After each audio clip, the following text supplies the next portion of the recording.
জুলাইয়ের ছাত্র জনতার আন্দোলন দমাতে নৃশংসতার পথ বেছে নিয়েছিলেন ক্ষমতাচ্যুত সাবেক প্রধানমন্ত্রী শেখ হাসিনা। আইনশৃঙ্খলা বাহিনীকে সরাসরি নিজেই নির্দেশ দিয়েছিলেন প্রাণঘাতী অস্ত্র ব্যবহারের পাশাপাশি হেলিকপ্টার থেকে গুলি চালানোর। এবার এমনই একটি চাঞ্চল্যকর অডিও সামাজিক মাধ্যমে ছড়িয়েছে। বিস্তারিত জানাচ্ছেন আরিফ হাসান। গত বছরের জুলাইয়ে নতুন ইতিহাস রচনা করেছে বাংলাদেশের ছাত্র জনতা। সাবেক সরকারের দাম্ভিকতায় সাধারণ কোটা বাতিলের দাবিতে শুরু হওয়া আন্দোলন রূপ নেয় বৈষম্য বিরোধী ছাত্র আন্দোলনে এবং এক পর্যায়ে গিয়ে সেই আন্দোলন গিয়ে দাঁড়ায় সরকার পতনের এক দফা দাবিতে।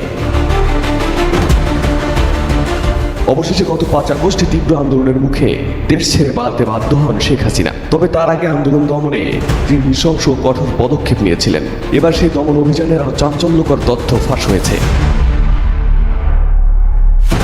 শুক্রবার সামাজিক মাধ্যমে শেখ হাসিনার একটি অডিও রেকর্ড ছড়িয়ে পড়ে, যেখানে শোনা যায় আন্দোলনকারীদের দমন করতে প্রাণঘাতী অস্ত্র ব্যবহারের পাশাপাশি হেলিকপ্টার থেকে গুলি চালানোর নির্দেশ দিচ্ছেন স্বয়ং শেখ হাসিনা নিজেই।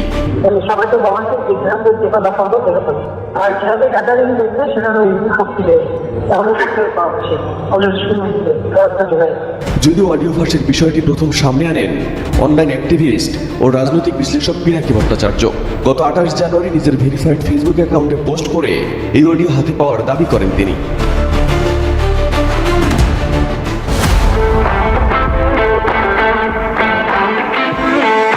দাবি করা হচ্ছে অডিওটি গত বছরের 19 জুলাইয়ের, যেদিন দেশব্যাপী তীব্র আন্দোলন ছড়িয়ে পড়ে এবং বহু হতাহতের ঘটনা ঘটে। ওই দিনই আন্দোলন নিয়ন্ত্রণে সরকার কারফিউ জারি করেছিল।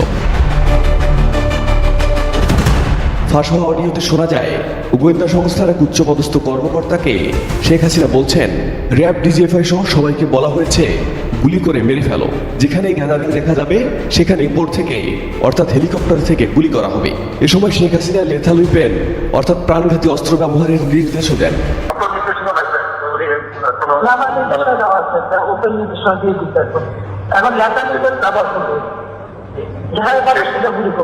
তবে ফাঁস হওয়া এই অডিও রেকর্ডের সত্যতা এখন স্বাধীনভাবে যাচাই করা যায়নি। তবে সম্প্রতি জাতিসংঘ মানবাধিকার বিষয়ক হাই কমিশনের এক প্রতিবেদনেও এমন তথ্য উঠে এসেছে, যেখানে বলা হয়েছে সাবেক প্রধানমন্ত্রী শেখ হাসিনার সরাসরি নির্দেশে আন্দোলনের নির্বিচারে গুলি চালানো হত্যার ঘটনা ঘটেছে। 2024 সালের 1 জুলাই থেকে 15 আগস্ট পর্যন্ত বাংলাদেশে মানবাধিকার লঙ্ঘনের ঘটনাবলী নিয়ে তৈরি প্রতিবেদন গত 12 ফেব্রুয়ারি প্রকাশ করেন জাতিসংঘের মানবাধিকার প্রধান Volker Türk.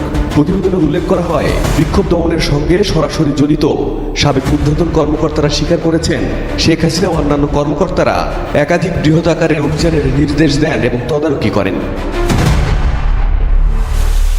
Arif Hasan, ATN news.